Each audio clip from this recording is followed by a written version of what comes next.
na alam ko na ayaw mo na kung makita, wala naman akong magagawa.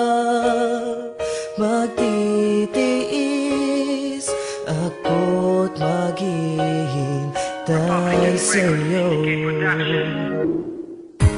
Kahit na ako'y nababaliw sa iyo, mas mabuti lang nga yata ito kesa ang mawala ka. Kaya di ko kaya ang lumayo sa'yo. Ang mga tawag kong di mo sinasagot, di mo na gusto ang pag-ibig ko. Ano man ang gawin, binabaliwala mo. Ako yung humihingi ng tawad sa iyo. Sa harap ng iyong pinto ay maghihintay,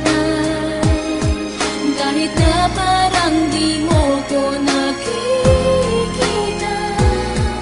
Masakit ang lahat, pero patuloy akong maghihintay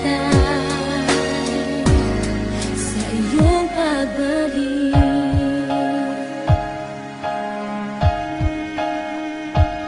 Nakaupo't naghihintay, nag-aabang ng iyong tawag. Pagkat nadarama ng puso'y di na mapanatag. Habang nakatingin sa ating dalawang singsing, nagkukulong at tulala na nanaginip ng gising. Hanggang sa tumunog ang aking telepono, boses mo ang narinig at ikinagulat ko. Kinausap mo ako na may ngiti sa iyong labi. Muling nabuo ang dating puso kong nahati. Agad mong sinabihan at dinagatubili na magkita tayong dalawa, wag kang mahuhuli. At madaling ibinigay ang luna ng iyong tirahan. Agarang umalis ng bahay kahit mahirapan ng paa sa kakalakad at sa kakatakbo.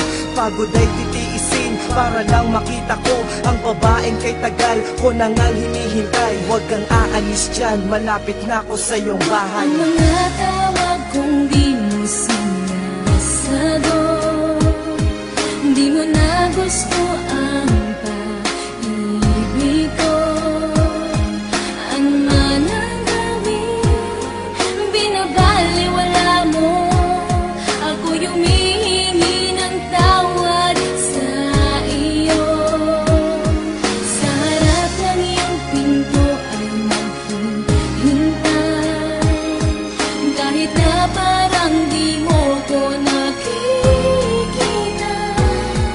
Masakit ang lahat, pero patuloy akong maghihintay sa iyong pagbalik.